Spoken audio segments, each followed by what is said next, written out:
Hello, hello, hello. Welcome aboard our stream today. Thank you so much for coming. We have some really exciting Marvel Comics news announcements to go through, even towards the end of the year here. I'm particularly excited about what we have incoming over in the next year of the main Amazing Spider Man title. Also, it's just good to finally be back here. I know we were gone for, a couple weeks here. It was just a blast to actually be able to come back a little bit early and talk about Immortal X-Men 18. I just thought that was an absolutely phenomenal issue.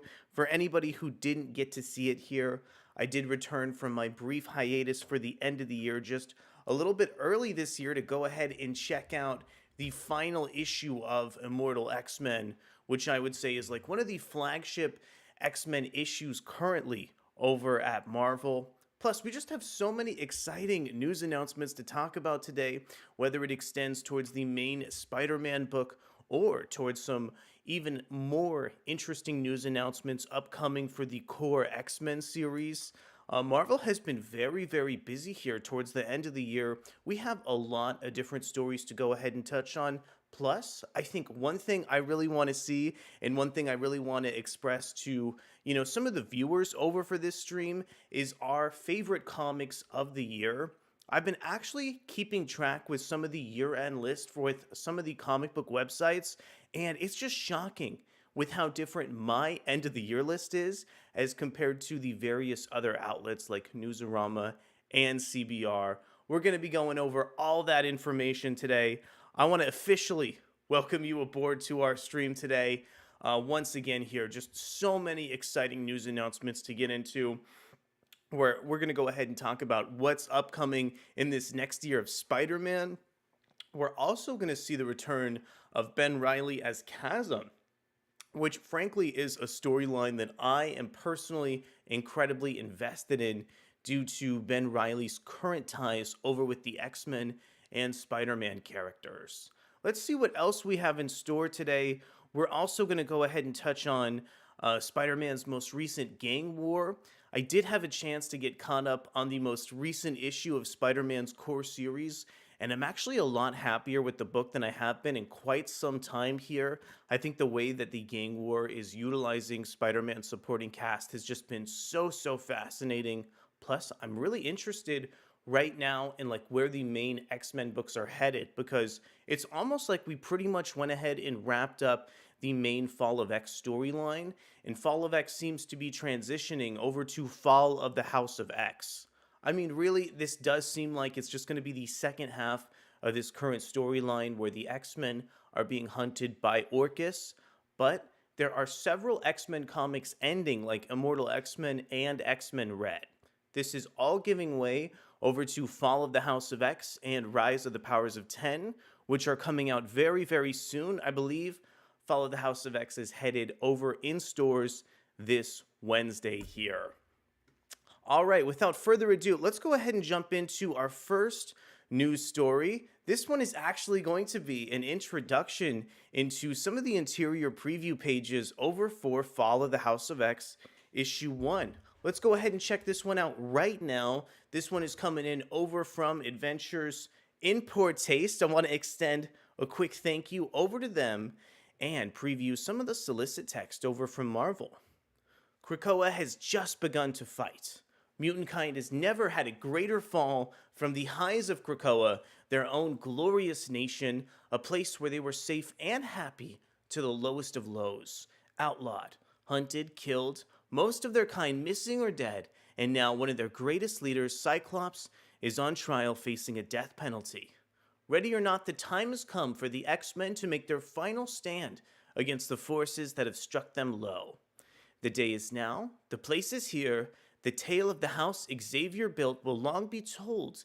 Few will forget this darkest chapter. From writer Jerry Duggan and artist Lucas Werneck comes half of the story that will bring the Krakoan age to its conclusion. I absolutely love what Jerry Duggan has done over with the main X-Men book. I think, in fact, Jerry Duggan has just done such a fantastic job with that core series that main X-Men title is on, I would say, like that same quality as Immortal X-Men and X-Men Red. At first glance, I wouldn't think Jerry Duggan would be the sort of like replacement for Jonathan Hickman, but with the context of the last couple years of X-Men, I can't think of a better person. Also, Lucas Wernick has just been delivering such amazing artwork over in the core Immortal X-Men series. I am so excited to see like how his curvy line can be adapted to the like the fall of the House of X story. Also, I know Lucas Wernick is trying to go ahead and fill the shoes of the incredible Pepe Larraz, but I really want to see what his artwork looks like and how he's going to interpret some of the visuals over for the dual X-Men storyline. All right, let's go ahead and check out the interior pages over in the issue. I think as you can see here, there's just so much texture over on this page. This bleed over with Wolverine, the embrace with Cyclops, and this twist of the fastball special that characters like Colossus as well as Wolverine use is just a really cool way to go ahead and kick off the issue. I really like some of the narration in here. I'm going to go ahead and read just a couple blurbs from this right now. So this first page is actually a flashback sequence. The Krakoan Age was remarkable for the advancement in mutant technology. By combining their powers into circuits, the mutants formed a nation that was carbon negative and spanned several worlds. There is a consensus among historians that the primordial circuit in mutant technology was the fastball special, the name of the physical attack where Colossus pitched Wolverine with uncanny accuracy at a target. I think this narration is just written so incredibly well here. I love how technical it analyzes the fastball special over between Colossus and Wolverine. I think Wolverine's facial expression here is really beautiful. This is, I think, just a fantastic way to open up such an epic and anticipated miniseries here. And now we get the sort of flashback over to reality with the post-apocalyptic fall of the House of X branding here. We can go ahead and see Colossus apprehending this evil character here. In the dark days following the third Hellfire Gala, Colossus and Logan were infiltrating the sewers under the Paris courthouse, and their dark moods led them to invert the fastball special.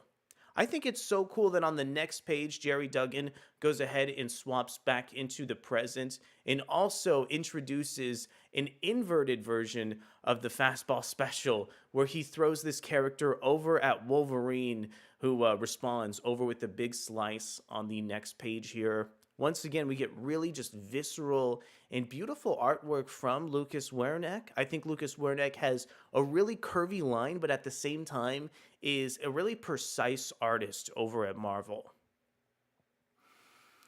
Let's see here. So on this last page, we get the end of this sequence with Colossus and Wolverine in Paris over on the run here.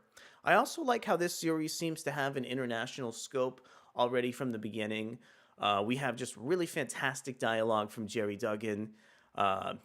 Colossus is actually responding to Wolverine, stating that he's just having a little bit of trouble over with his wordplay. Over on this final page, I think there is so much plot that's revealed. Also, I love the symmetry from Lucas Wernick on this sequence. Orchis currently has control of Cyclops, and the characters of Omega Sentinel and Dr. Gregor are coming in to go ahead and interrogate him. There's just fantastic dialogue over in these sequences with great facial expressions.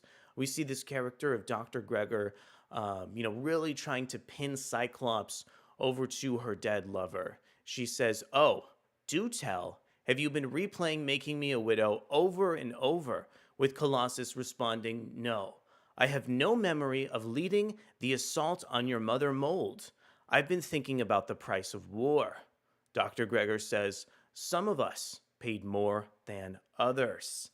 Nobody except me. Thank you so much for coming to the stream. Happy New Year here. I'm so excited about where Marvel and DC are at currently. I'm so happy to be on the stream with you guys. Thank you so much for the support over the past year in particular. For me, it just feels like these publishing lines are super robust. It is such a thrill to go on stream and talk about these upcoming books. I think in terms of Fall of the House of X, These are really fantastic preview pages. There's just such great dialogue over from Jerry Duggan. There's such beautiful symmetry across all these pages from Lucas Werneck. Lucas Werneck has a visceral line that's really expressive over at the same time with these characters. And I think that some of that same tone over from the original House of X series is here, although it is inverted with the current post apocalyptic storyline with Fall of the House of X. I really think we're on board with something special over with this series. We're going to be covering it every single week on the channel as it alternates with Rise of the Powers of 10 over with Kieran Gillen and RB Silva.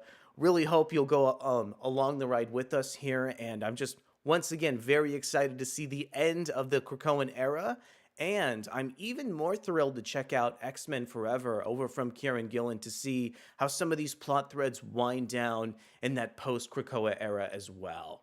Nobody Except Me, yeah, they have wrapped things up pretty nicely so far. I hope they just deliver better for Moira plot points.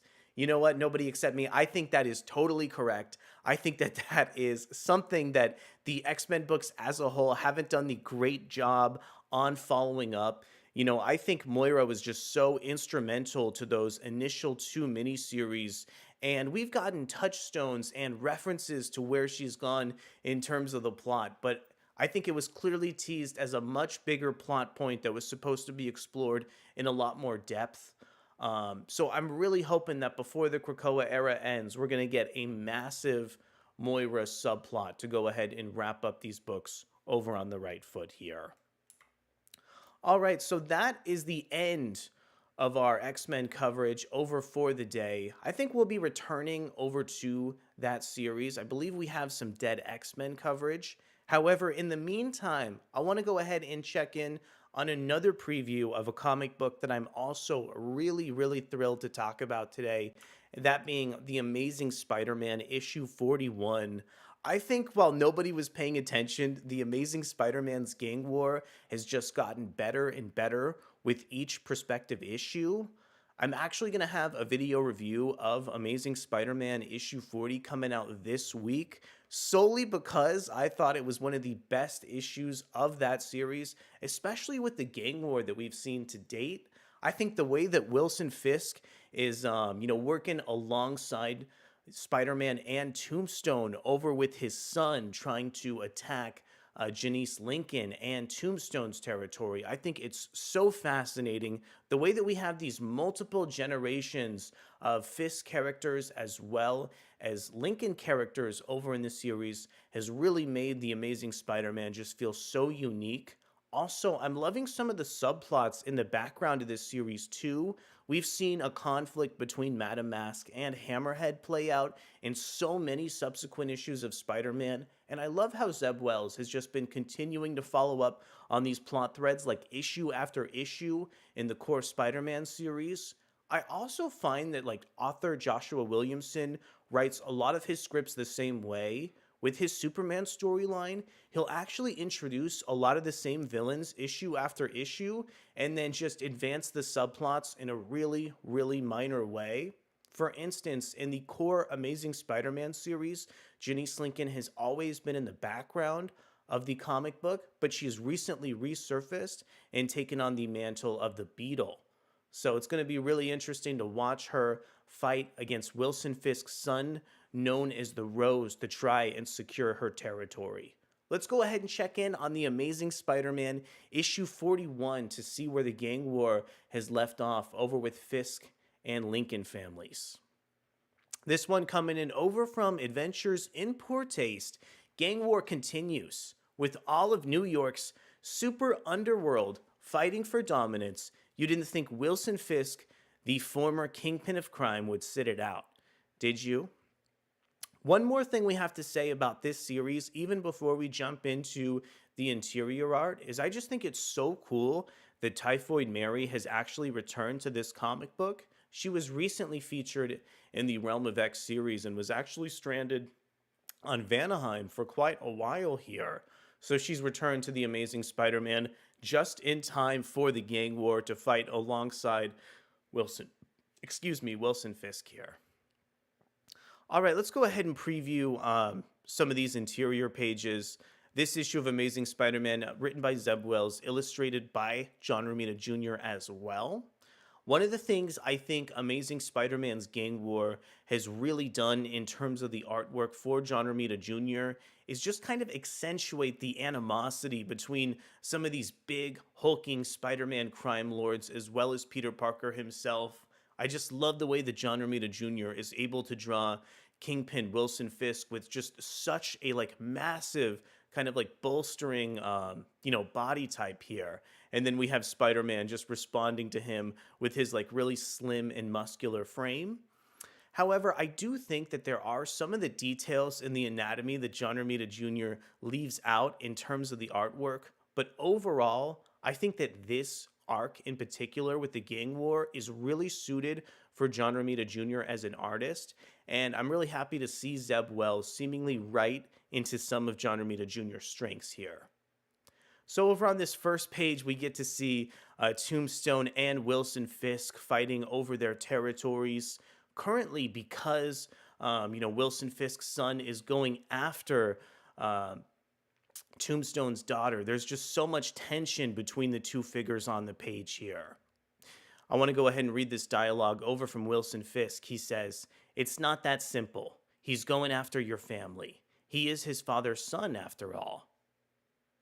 And then we have Spider-Man over in response, stating, "Me? I can't tell. So you came here to stay out of it. Gonna take a lot more than asking." Wilson Fisk says in response, "These things take what they take, don't they? No one leaves until the deed is done." And then over here in this next page, we get just so much animosity over between Tombstone and Wilson Fisk. Tombstone says, "Call off your men, Fisk," with Fisk saying, "Come, make me Lincoln." And I think this final page over on the Amazing Spider-Man 41 is just really staggering here, as we can see Janice fighting back over against the Rose and this character of Dagger over in the background as well here. So frankly, I think there is so much to be excited about with the way that the core Amazing Spider-Man series is really utilizing the supporting cast of the main book. Also, I think this book has just done a fantastic job juggling some subplots over from other series, with Typhoid Mary returning from comics over like Realm of X as well.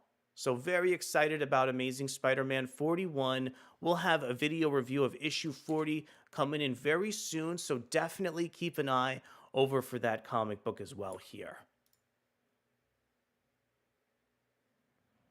All right, give me just a moment and we'll head over into our next story. In fact, let's go ahead and dive into the future of Marvel Comics' main Amazing Spider-Man series. This one published over from Marvel.com on December 21st. Marvel is publishing an upcoming Web of Spider-Man issue that's looking to be really exciting, and it seems like it's really going to set up the next year of publishing. Let's go ahead and check in on what upcoming stories this upcoming issue is going to take on here. The next era of Spider-Man storytelling takes off this March in Web of Spider-Man. The first of its kind giant-sized one-shot invites hardcore Spidey fans and new readers into the world of Spider-Man comics with special stories that lay out all that's to come from Marvel's web-swinging icons. Current and future Spidey scribes and artists team up to kickstart their most impactful storylines, spotlight the villains and spider heroes who everyone will be talking about, and introduce the threads that will shake up the Spider-Verse in 2024. Packed to the brim with exciting entry points to the current runs of Amazing Spider-Man, Miles Morales Spider-Man, and Spectacular Spider-Man, here's what fans can look forward to.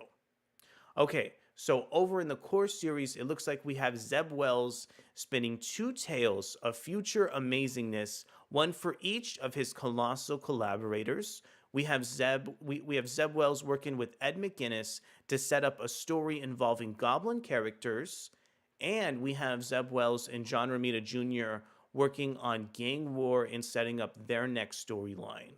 So I think it's pretty interesting how Marvel has divided Ed McGuinness and John Romita Jr. across Spider Man. It seems like Ed McGuinness is more concerned with goblin based storylines, whereas John Romita Jr. is more concerned with working with like the territorial disputes of the crime lords during the gang war. This next storyline is also really interesting. We have Greg Weisman laying the groundwork for the second arc of Spectacular Spider Man. I'm also pretty interested in that Spectacular Spider Man series because of how strong Greg Weisman is as a writer. That Spider Man cartoon that he worked on was just tremendous and a really interesting way to adapt some of that Spider Man material over in a core series. Afro SF, welcome to the stream. Greeting, Arakko Braddock. Happy New Year. Your clothes match the colors of the original X-Men. Did you read original X-Men #1 yet? You know what? I haven't. I ought to go ahead and check that out. You're totally right here. I am looking more like Professor X with like each and every stream here. Maybe even Cyclops or something. That was just a happy coincidence that happened here out of nowhere. I really hope you're having a great new year. Really happy to see you on board the stream here. I have not checked out original X-Men. I may have to do that over in the near future. Okay, so this next upcoming storyline in this Web of Spider-Man issue is one of the stories that I am most excited about. We've already referenced it a little bit earlier on the stream here, but Steve Fowkes and Greg Land are catching up with Chasm and Kane. Both clones who bore the moniker of the Scarlet Spider will be back with the Vengeance next year. But will they be allies or enemies? And you will not guess who is lurking in the shadows. Truly, you will not guess. Okay, so there is so many storylines to catch up with over in Chasm. Frankly, I'm very excited that Steve Fowkes is actually the writer to go ahead and take on Chasm. Chasm's very brief appearance over in Dark X-Men was really mystifying. It was really strange and obtuse. I think Steve Fowkes is just such a fantastic writer with how he's able to capture the narration across these issues. Yeah, I am thrilled to see him on board this series. However, Greg Land as an artist never quite manages to meet my expectations. I think Land traces some of his figures too often. I think Land isn't really able to capture that emotional nuance that some of Steve Fowkes' scripts call for. I'm definitely still going to read that series, but I'm probably going to be a little bit more adverse to Greg Land's art than I would like. The new Edge of Spider-Verse volume sets up the Spider Society. Set your first taste of that series here from writer Alex Segura and the legendary Salvador Larroca. So I really like Alex Segura. I think he's really great writer. Salvador Larroca, I've never been a fan of the way he's able to, model and show off characters. However, I think the Web of Spider-Man cover coming in here over from Greg Capullo is just absolutely breathtaking. I'm very excited to check out this upcoming issue and to see how it sets up the next year of Spider-Man. I'm interested that Spider-Man is going to continue taking on some of these Goblin-esque storylines. I think the way that Zeb Wells actually kind of comes in with these individual issues and finds ways to subvert, the traditional Spider-Man stories and concepts really makes for like really fantastic writing across these issues. I'm just really curious to see what else Zeb Wells has to say about the Goblin characters because I feel like he's explored them in so much depth throughout his run over on Amazing Spider-Man. So Web of Spider-Man issue 1 is on sale this March, written by Zeb Wells, Cody Ziegler, Steve Fowkes, Alex Segura, and Greg Weisman. That is a really good team of writers on the book. We have art over from John Romita Jr., Ed McGuinness, Greg Land, Salvador Larroca, and more, with a cover from Greg Capullo. We have one more paragraph to read here. I'm still interested to see what else is written over in this article. 2024 is primed to be one of the biggest years in Spider history, and you've only seen the tip of the iceberg. Web of Spider-Man 1 promises to lay out some of the biggest upcoming Spider-Man stories and characters in the Spider-Verse through the beginning of 2025. And you won't want to miss a single one. Check out the cover by industry legend Greg Capullo and pick up Web of Spider Man 1 when it hits stands in March. Yeah, I am really surprised at this point that the main Amazing Spider Man book is still one of my favorite ongoing series. And I think it just extends to, once again, here, the way that Zeb Wells just touches on these individual storylines issue after issue and advances them really slowly. There was a transition between the Rec Rap storyline and Gang War. So I just want Wells to continue to write this book the way he has for the past 40 issues, and I would be an incredibly happy camper here. Okay, let's go ahead and piggyback off of another Spider Man story. Give me one moment to find it here.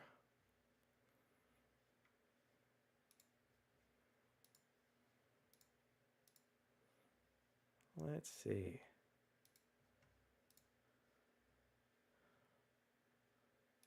Okay, perfect. So we've already went ahead and teased this storyline extensively. Let's go ahead and jump into it right now. We have an article coming in over from comicbook.com. Marvel reveals Spider-Man spin-off Chasm, Curse of Cain.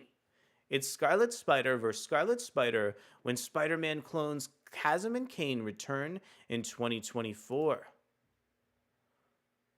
Attack of the Clones. Marvel Comics announced that two Spider Man clones who have donned the Scarlet Spider identity, Ben Riley and Kane Parker, will collide in Chasm, Curse of Cain in summer 2024.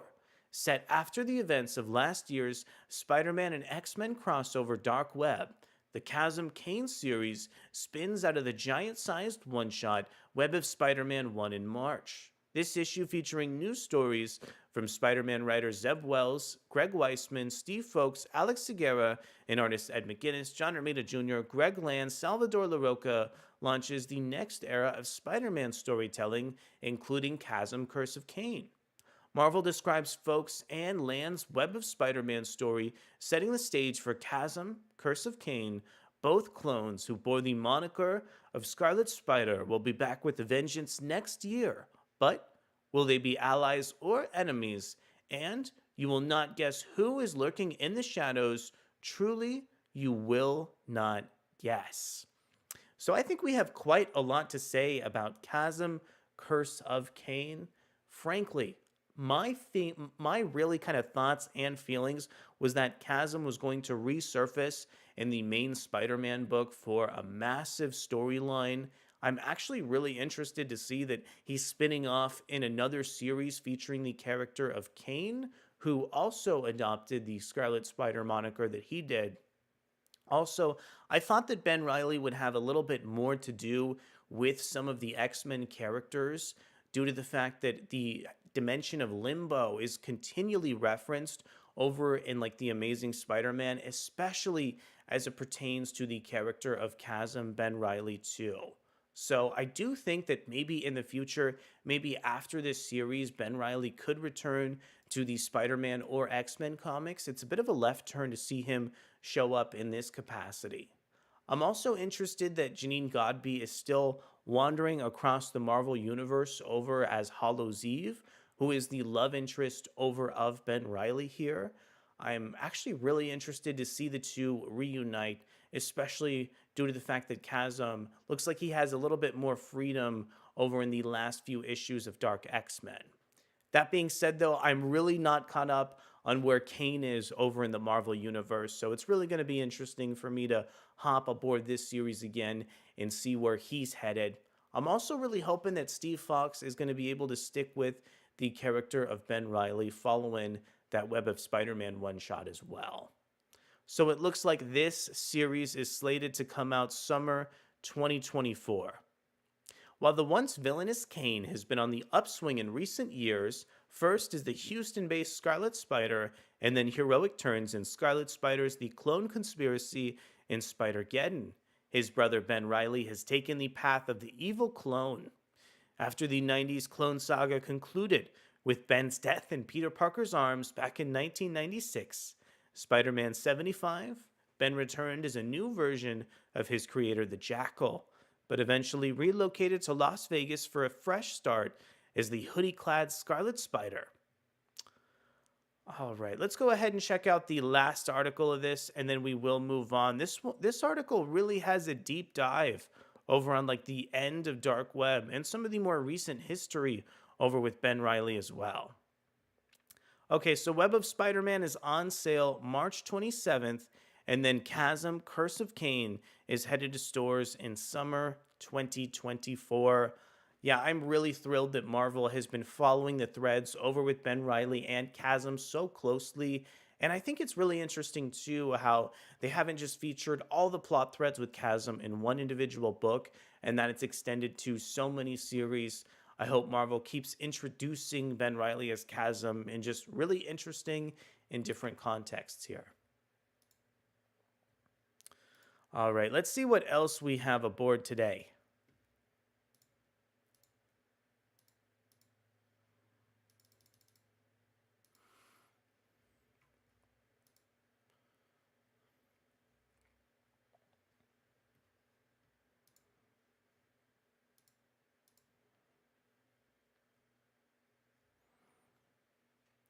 Okay, let's go ahead and discuss a comic book that I never saw coming, that I never thought we would be talking about in this specific context here. But due to the creative team, it looks like we need to talk about the X-Men 97 comic book series in anticipation of the upcoming Disney Plus show. This one is coming in over from Marvel.com. Marvel Comics brings the readers the official prelude to the hotly anticipated X-Men 97 television series. This for me is really interesting to talk about because I really despise some of these individual comic book tie-ins. However, I think the creative team over on this X-Men comic book tie-in is just so fantastic that I'm even interested enough to check out this core series here. So the writer is actually Steve Folks, who wrote he wrote Dead X-Men, Dark X-Men, and we have art over from Salva Espen. And here's a cover over to the first issue of X-Men 97 coming in over from Todd Nowak. Let's go ahead and check out this article from Marvel.com to see what plot threads Steve Folks and Salva Espen are going to take on here. The X-Men are back, and the 90s have never looked better. Leading up to Marvel Studios' X-Men 97 coming soon to Disney Plus, the X-Men 97 comic, a 4-issue series created in close collaboration with the showrunners, will serve as a companion to the television show. The series is written by Steve Folks with art by Salva Espen. In this official prelude, discover what Storm, Jubilee, Wolverine, and the rest of the beloved 90s X-Men cast have been up to in the time since before their return.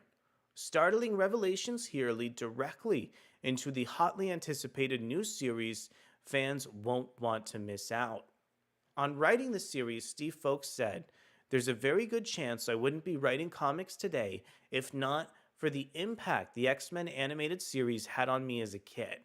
Heck, the voice actors from the show are still the voices I hear when I read the comics today." Folks continued, "Getting to reunite with my X-Men 92 collaborator Salva Espen on the official prelude to X-Men 97 has felt like a bucket list of projects a lifetime in the making. Beau DeMayo and the rest of the X-Men 97 team gave us a fantastic runway to come up with our own original tale that feeds right into what viewers will get to experience in the new season." I am really hoping that this new iteration of X-Men 97 will be ambitious enough to keep readers like me who've read so many X-Men comic books still interested here. I think the idea of having an X-Men show taking on their own continuity, maybe outside of the Marvel Universe, is very, very interesting. I'd be really thrilled to see if maybe some newer X-Men storylines could be adapted, like maybe Cassandra Nova and what Grant Morrison did over in his run. I'd love to see maybe the Children of the Vault resurface. I feel like there is so much potential over in this core series. I just never expected that X-Men 97 would have a creator like Steve Folks producing a prelude series. I think this has me just a lot more interested in checking out, this even adaptation of the show. So this is a 4-issue miniseries written by Folks, illustrated by Espen, cover by Todd Knock. This one is on sale March 27th. Check out Todd Knock's cover now, and be sure to grab X-Men 97 #1 when it hits stands over in March. All right, well, that was a brief and unexpected news story about a comic book that I just never anticipated buying. Okay, let's see what else we have in store for the day.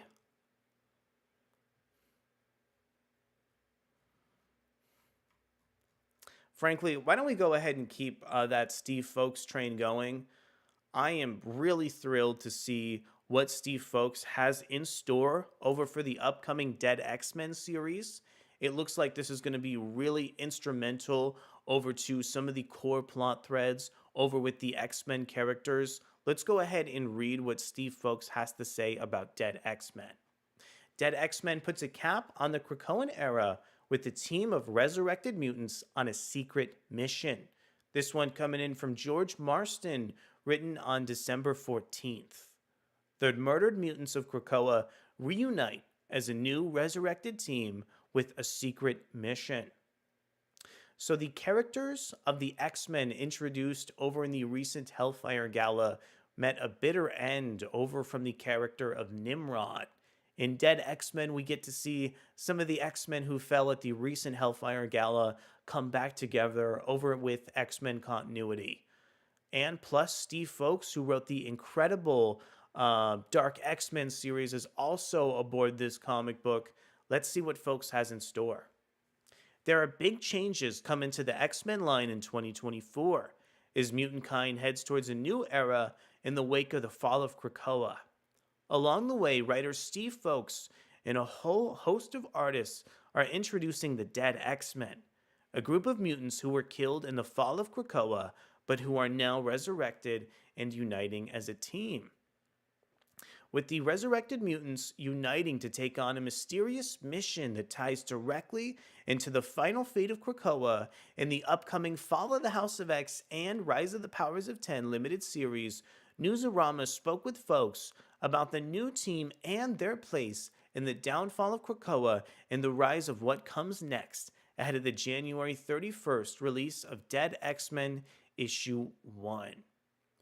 So Dead X-Men Issue 1 also has that Fall of the House of X branding here. Once again, I think this is really going to feel like the second phase over in Fall of X, with some of these X-Men books being kind of reshuffled and reunited here.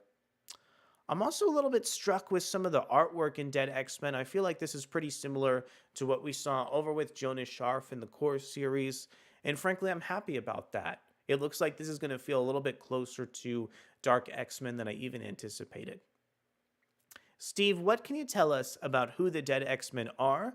We've got a pretty good idea about what the team makeup thanks to the cover art, but what's the deal with the group as a whole?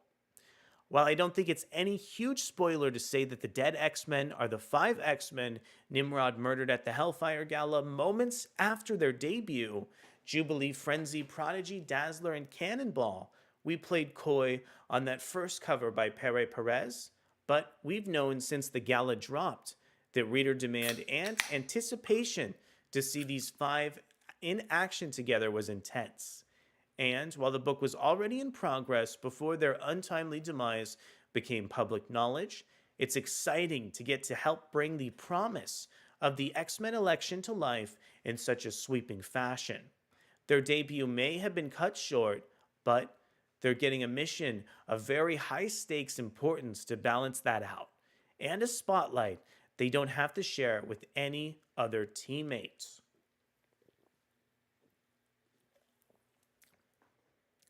I think another one of the aspects of Dead X-Men that has me really excited to check out the book is just the sheer fact that this book has such a clear premise to it.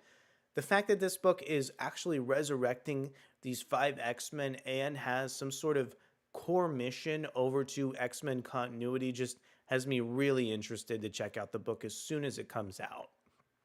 The fun thing about these 5 is that with the exception of Prodigy, they've all served as main team X-Men before.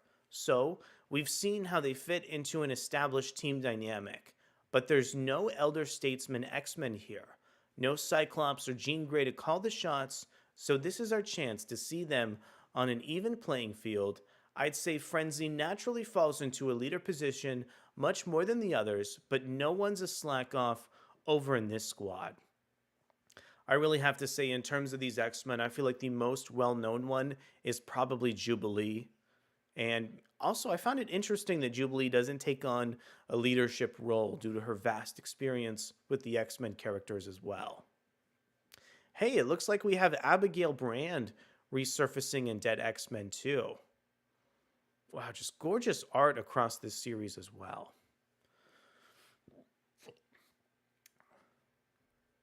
Frenzy is the steady, level headed, driven, natural leader. Jubilee brings the spunk and fire. Prodigy is the team's heart as much as its brain. Cannonball is a hero to his core, selfless and courageous, and Dazzler is a bit of a wild card. She surprised me at times. The one member not revealed on any covers yet is Rachel Summers, most recently known as Ascani. I have to choose my words carefully here so as not to spoil Kieran Gillen's intricate plans in Rise of the Powers of 10 and X-Men Forever, but Rachel was tasked with Xavier with putting a team together to boldly go where no mutants have gone before, and she's guiding them from afar. She's a bit like M from James Bond if M was psychic and her head was on fire. Yeah, very cool to see Rachel Summers actually resurface here. I feel like there was a little bit of discourse recently about where Rachel, or Ascani as she's currently known as, was going to head to next. I know she was recently featured over in the Betsy Braddock Captain Britain series, and I thought she was actually written incredibly well there over for Teenie Howard. Oh, look, we actually get a reference from Steve Folks stating that Rachel is dating Betsy Braddock, who makes a dramatic entrance on our just revealed third cover, wearing a costume I know a lot of Betsy fans have been eager to see back in action. My lips are sealed beyond that, but hey, we aim to please when we can. Death and resurrections are just the hallmark of the Krakoa era. How does this story take these themes and run with them just beyond the title? Indeed, I think with comic books like Immortal X-Men, the fact that death was kind of reversible through the Krakoan era has been such a big focus across these books. It's cool to see Dead X-Men playing into some of those themes as well. Well, as readers who've stayed current on the books since the Hellfire Gala and through Fall of X know, Resurrection isn't running so smoothly these days. But beyond that mechanic, I'd say the title means more outside of the story than it does inside of it. They're the Dead X-Men because they're the X-Men who died during the Hellfire Gala. In the story itself, they're just the X-Men, nothing dead about it, unless their mission goes haywire and our still unrevealed villain has anything to say about it. There's been a big secret teased about Dead X-Men teased in previous announcements. What hints can you give us about that? Steve Folks says almost none. Alas, while we've worked really hard to ensure that you can read Dead X-Men all by itself and not miss anything or feel confused, the January books hold a lot of revelations for the future of mutant kinds. Rise of the Powers of 10 in particular serves as a major genesis for our team's mission. What I can hint at in this story is a deep tribute to the Krakoa era as a whole, and gets to pay homage to that in a very personally thrilling way. I'd also say to expect some familiar faces and unfamiliar roles, and one character pushed to her nastiest extreme. I wonder if this is going to be the book over with Moira. I maybe would anticipate that it would be one of the dual miniseries because they're going to have a more prominent role than the core Dead X-Men book. I think we're going to go ahead and read one more paragraph from this and maybe move on over to our next story. Bottom line, what should fans expect from Dead X-Men? There's not a lot I can say about the plot itself, but so much of the book is me channeling classic, sweeping Claremont and Cockrum adventures. Despite being part of the finale of this era and spinning out of a cutting-edge book like Rise of the Powers of 10, Dead X-Men is in a lot of ways the most classic X-Men story I've gotten to tell. It's a small group of mutants, none of whom have Omega level powers up against the impossible. It's what made me fall in love with the X Men in the first place, and I'm so excited for readers to get to experience this new launch slate in a few short weeks. All right, frankly, there's so much to be excited about here. I think it's really cool how this book is going to tie into Rise of the Powers of 10. I think it's so interesting that there's an unrevealed villain over in the background and that it's so instrumental to continuity. The cast over in this series is super cool. The artwork is absolutely beautiful. If this book can really reflect any of the quality from Dark X-Men, I'm going to be reading it each and every Wednesday, and we're going to be covering it in so much depth over on the channel here. All right, well, that was a deep dive into Dead. I almost said Dark X-Men. Nope, we are working with Dead X-Men now.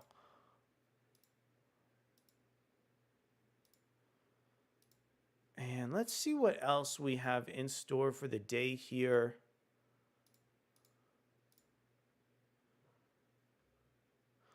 All right, we have one more X-Men story to go ahead and cover today, but it's actually one of the biggest X-Men stories you could possibly imagine here. Let's go ahead and talk about the release date for the post Krakoa X-Men comic books here. This one coming in from Marvel.com over from Kofi Outlaw. Marvel reveals the X-Men relaunch date. This one written on December 20th. Marvel has revealed when the X-Men Universe relaunch is going down in 2024. Marvel posted an announcement that July 2024 will see Marvel's entire line of X-Men comics getting a soft reboot following Jonathan Hickman's Krakoa era. The Krakoa era began in 2019 with the two-part event series House of X and Powers of 10, which completely retconned X-Men history and characters and set up a bold new status quo for where and how the X-Men fit into the Marvel Universe and what their larger story arc is all about. Hickman left the project earlier than expected, leaving a big sandbox for Marvel creators to play in. With mixed results, okay. I'm sorry, but I keep reading articles that summarize the past couple years of X-Men as being some sort of travesty. When Jonathan Hickman left the X-Men comic books, I think there was maybe like a brief period of a couple months where the books were adjusting. But let me tell you, like this past year of X-Men with Orcus, with Sins of Sinister heading back into the books, with what's going on with X-Men Red, what a lot of these news sites don't realize is that these last couple X-Men storylines have been, I would say, some of the best in the Krakoa era. The way that Immortal X-Men in particular is remixing old storylines that come back in new contexts is just absolutely horrific here. And also, this extends to some of the year-end lists that I've read over across the internet. I just think it's an absolute travesty that Immortal X-Men has been missing from so many, top comics of the year lists. That has just been such a fantastic comic book. I would say maybe on the scale of a comic book like Immortal Hulk. All right, let's go ahead and finish up this news article now that we've addressed the big elephant in the room here. Now a story arc labeled X-Men from the Ashes will apparently serve as the official relaunch of the X-Men line after the end of Krakoa. From the Ashes, the X-Men titles are reborn, the teaser reads. Following the end of the Krakoa era, new Marvel Comics X-Men ongoing titles launch in July 2024. Okay, so here it is. This is the official teaser image coming in from Marvel Entertainment about what the future of X-Men is going to look like after the Krakoa era. Of course, there is just so much like rampant speculation about what the creative team is going to look like here. I feel like I've seen just repeated reference across the internet to James Tynion maybe being the writer of the series. Also, there's been a couple breadcrumbs here that maybe it could be Gail Simone. Hopefully, those are two creators who are going to be involved in the upcoming X-Men line of books. Also, I am really hoping that Kieran Gillen is going to stay on these titles alongside Jerry Duggan. I think that these two creators work incredibly well together. I'm really interested to see how Fall of the House of X and Rise of the Powers of 10 are going to maybe play off of each other and serve as a greater whole, like I think the initial miniseries did from Jonathan Hickman, Pepe Larraz, and RB Silva. Also, I'm interested, this is referencing From the Ashes. I wonder if it's got anything to do with the Phoenix or the White Hot Room that we saw over at the end of Immortal X-Men. I'm just really pumped for this. I think the teaser image here is really cool. I think we have plenty of time at this stage to wrap up the Fall of X era over at Marvel. I think July gives us plenty of time to go ahead and head into the next reboot. Yeah, I just think there's a lot to be excited about here. Also, I believe I've read Tom Brevoort stating in a lot of depth that some of the plot threads, some of the information from Krakoa is going to bleed over into this next series. What I'm really interested in is like some of the plot threads, some of the left turns of House of X or Fall of X, are those going to be continuing? What I'm referencing here particularly is characters like Uncanny Spider-Man with Nightcrawler. Is that going to be reset, or is that storyline going to continue? Will Destiny and Mystique still operate within the context of their relationship? Is the Sinister information, is all that going to be wrapped up in time for July? I am just really, really interested to see what direction we're going to play out in. Also, I think that in terms of the next X-Men storyline, I really want to see a premise similar to Krakoa. I really want to see like some science fiction concept that can lead the future X-Men comics into story scenarios that are a lot more interesting or nuanced than what you'd see with the average book. We have a comment coming in over from Afro SF. Let's see what Afro SF has to say. I haven't read many Krakoa era stuff, but I love the Children of the Vault miniseries. Bishop and Cable were great together. They hated each other. No, I completely agree. I think that was a great book. Afro SF, I'm curious. I feel like maybe our channel is going to get a lot of momentum in July when these X-Men comics relaunch. Would you would you be interested in checking out the next wave of X-Men titles? What is it that would make you re-engage with some of these books over with the mutants? I'm curious to know from you. Hopefully there's going to be some big and massive, science fiction concept that we mentioned earlier, which will guide the X-Men towards an epic relaunch. I'm really hoping for the best here, and I'm happy to hear that some of those like ongoing plot threads are going to continue over in X-Men From the Ashes. All right, let's see if we have any more material here, and if not, we'll go ahead and move on towards our next story. Follow the House of X1 will follow a team of Xavier's most dedicated students, Shadowcat, Wolverine, Colossus, Nightcrawler, Rogue, and Gambit, as they seek to crush Orcus, the group of valiant villains that brought down Krakoa. Set 10 years into a dark future, Rise of the Powers of 10-1 will introduce a new team of X-Men, Shadow Tiger, Iron Man, Synch, Captain Krakoa, and Wolverine, who are ready to make bold sacrifices to prevent an even more tragic fate for mutant kind. Epic in scale with stakes beyond measure, both missions are vital in the struggle not just for mutant survival, but for all existence. So Fall of the House of X1 is really going to focus on our mutants trying to fight back against Krakoa. And then over in Rise of the Powers of 10, we have a much more mysterious type of story here.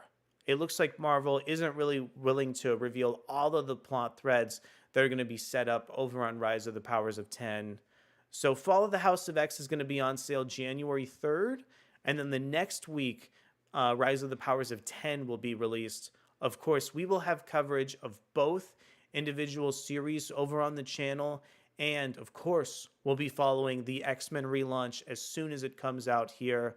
I hope you're as excited as I am to see what Marvel has in store for the next wave of X-Men series.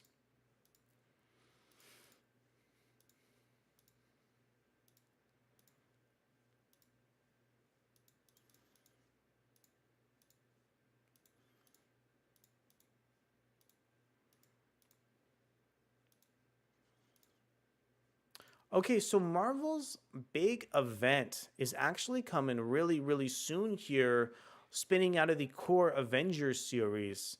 The Blood Hunt storyline is going to pit several members of the Marvel Universe against a group of vampires. Marvel recently dropped a whole bunch of covers over for this brand new series that look absolutely amazing.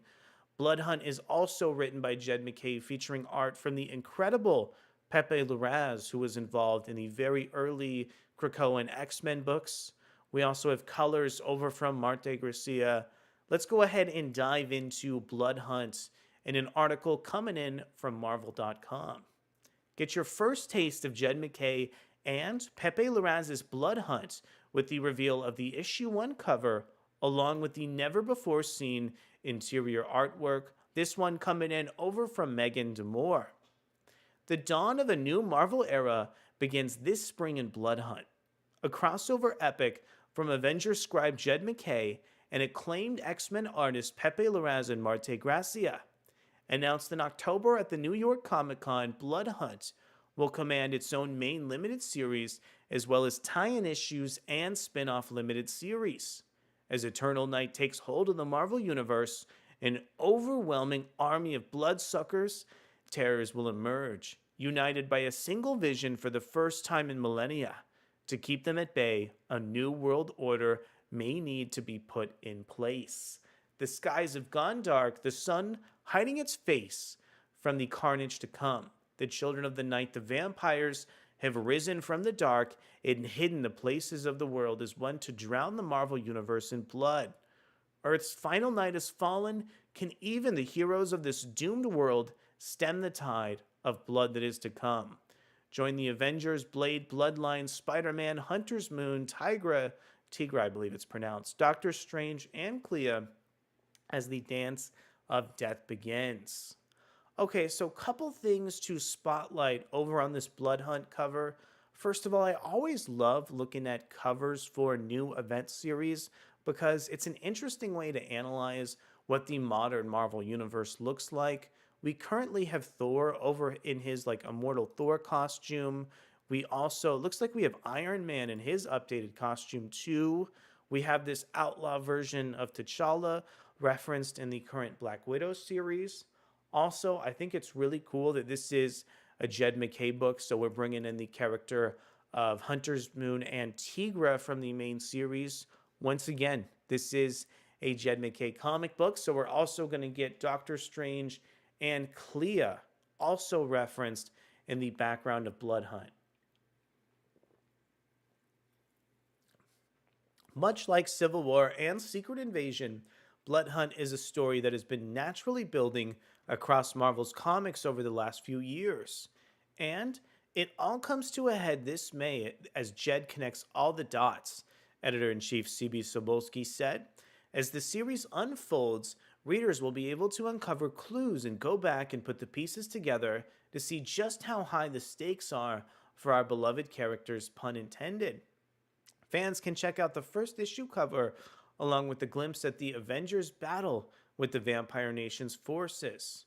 Plus, get new insights into the event and an exclusive interview with Jed McKay below. Oh yeah, we actually have some interior art from the book.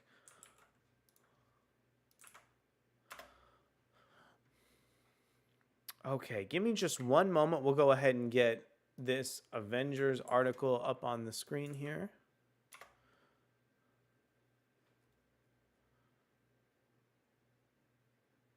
Yeah, this artwork from Pepe Larraz is just incredibly detailed over from Marvel.